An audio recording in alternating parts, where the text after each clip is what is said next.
प्रिय भक्तों, प्राचीन काल में सुदन्वा नाम के एक राजा थे। वे एक दिन आखेट के लिए वन गए। उनके जाने के बाद ही उनकी पत्नी रजस्वला हो गई। उसने इस समाचार को अपने शिकारी पक्षी के माध्यम से राजा के पास भिजवाया।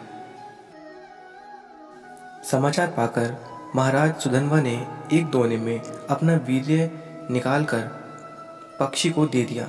पक्षी उस दोने को राजा की पत्नी के पास पहुंचाने आकाश में उड़ चला।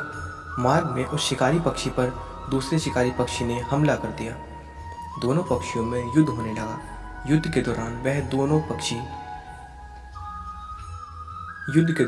दोना पक्षी के पंजे से छूटकर यमुना में जा गिरा। यमुना में ब्रह्मा के शाप से मछली बनी एक अप्सरा रहती थी।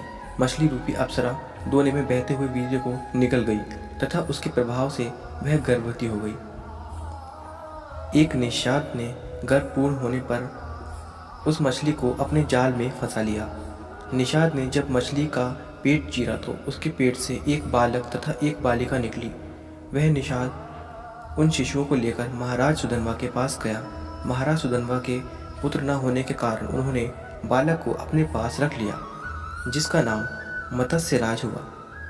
बालिका निषाद के पास ही रह गई और उसका नाम मत्स्यगंधा रखा गया, क्योंकि उसके अंगों से मछली की गंध निकलती थी। उस कन्या को सत्यवती के नाम से भी जाना जाता था। बड़ी होने पर वह बालिका नाव खेने का कार्य करने लगी। एक बार पराशर मुनि को उसकी नाव पर बैठकर यमुना पार करनी पड़ी। पराशर मुनि सत्यवती के रूप सौंदर्य पर आसक्त हो गए और बोले, देवी, हम तुम्हारे साथ सहवास के इच्छुक हैं। सत्यवती ने कहा, मुनिवर, आप ब्रह्मज्ञानी हैं और मैं निषाद कन्या, हमारा सहवास संभव नहीं है।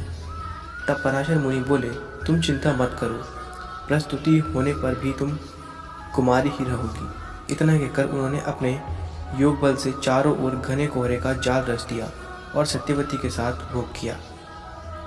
तत्पश्चात उसे आशीर्वाद देते हुए कहा, तुम्हारे शरीर से जो मछली की गंध निकलती है वह सुगंध में परिवर्तित हो जाएगी। समय आने पर सत्यवती के गर्भ से वेद वेदांतों में पारंगत एक पुत्र हुआ। जन्म होते ही वह बालक बड़ा हो गया और अपनी माता से बोला, माता, तू जब कभी भी विपत्ति में मुझे स्मरण करेगी, मैं उपस्थित हो जाऊंगा। इतना कहकर वे तपस्या करने के लिए द्वैपायन द्वीप चले गए। द्वैपायन द्वीप में तपस्या करने तथा उनके शरीर का रंग काला होने के कारण उन्हें कृष्ण द्वैपायन कहा जाने लगा। आगे चलकर वेदों का भाष्य करने के कारण वे देवव्यास के नाम से विख्यात हुए।